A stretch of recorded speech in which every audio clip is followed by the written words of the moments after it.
On ne sait pas s'ils sont vraiment littéraires. Ce qui est sûr, c'est qu'ils ont du mal en maths. Selon l'étude Teams réalisée sur des dizaines de milliers d'enfants en CM1 et 4e, les élèves français se classent parmi les derniers de l'Union européenne et de l'OCDE en mathématiques et en sciences. Le niveau s'est effondré en 25 ans. Certains, heureusement, relèvent le niveau et rêvent de prestigieuses études scientifiques. Ils peuvent trouver de l'aide, un appui auprès de jeunes étudiants grâce au dispositif des Cordées de la réussite.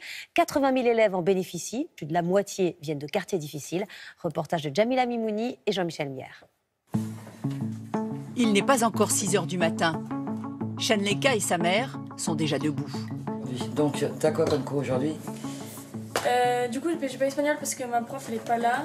J'ai sport et ensuite l'après-midi je pas cours parce que j'ai le tutorat.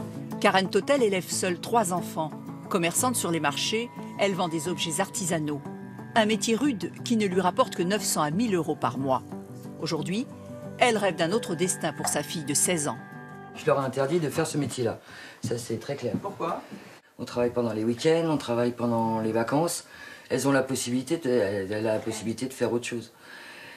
Mieux. Non, vraiment, j'ai pas envie de continuer marchand, désolée maman. Mais, ah non, mais c'est clair, de toute manière, c'est non. Oui, oui. Alors là, c'est hors de question. Moi, j'aimerais bien faire ingénieur. Après, je sais pas trop dans quoi. Mais voilà, j'aimerais bien faire des maths, de la physique, faire quelque chose qui me plaît, quoi. Et pour donner corps à son rêve, elle ne doit pas rater le quart de 6h50, qui l'emmène chaque jour, après 1 heure de trajet, à son lycée de Saint-Gaudens. Aujourd'hui, elle débute un nouveau programme, les Cordées de la réussite.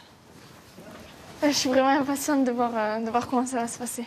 Dans son lycée, elle passe régulièrement devant cette affiche. Alors, l'adolescente se prend à rêver. C'est quand même Thomas Pesquet, je veux dire, les astronautes, c'est quand même waouh, c'est le summum de l'ingénierie. Enfin, je veux dire, si j'arrive à faire astronaute, c'est... Les Cordées de la réussite, un partenariat entre la prestigieuse école d'aéronautique de Toulouse, Supaéro, et son lycée. Chaque jeudi après-midi, durant 2 ans, les lycéens seront coachés par ces 3 étudiants. Bonjour à tous, je suis super contente de vous voir aujourd'hui. Du coup, moi je m'appelle Lily. Nous, on est là pour vous accompagner. On a quand même des informations à notre disposition, même si ce n'est pas du milieu ingénieur. Donc surtout, vous n'hésitez pas. Pour ces 10 élèves volontaires de première et de terminale, des fils d'ouvriers, d'agriculteurs ou d'aides-soignantes, du soutien scolaire classique, mais aussi des clés pour accéder aux études supérieures. Nos élèves viennent d'un milieu rural, ils habitent dans les petits villages autour de Saint-Gaudens. Et donc, on s'est aperçu qu'ils s'auto-censuraient, en fait. Ils avaient une difficulté à se projeter dans des études supérieures. Bon, toi, tu sais déjà un petit peu ce que tu veux faire après ou... Non, pas du tout. Pour l'instant, je ne sais pas trop. C'est vrai que j'hésite entre plutôt une filière maths ou une filière SVT. Shanleka attend beaucoup de sa tutrice. Elle la voit plus comme une source d'inspiration.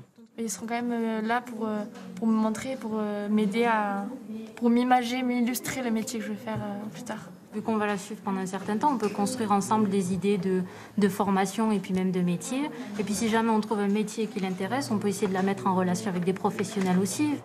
Shanleka suivra peut-être le même parcours que Lisa Isdag.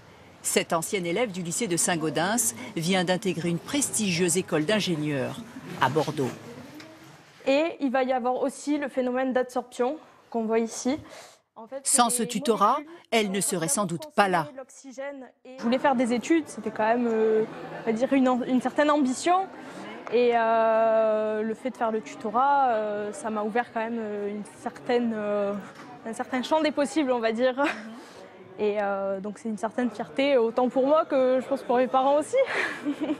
Aujourd'hui en France, comme Lisa Isdag, près de 80 000 élèves bénéficient d'un partenariat entre établissements du supérieur et du secondaire.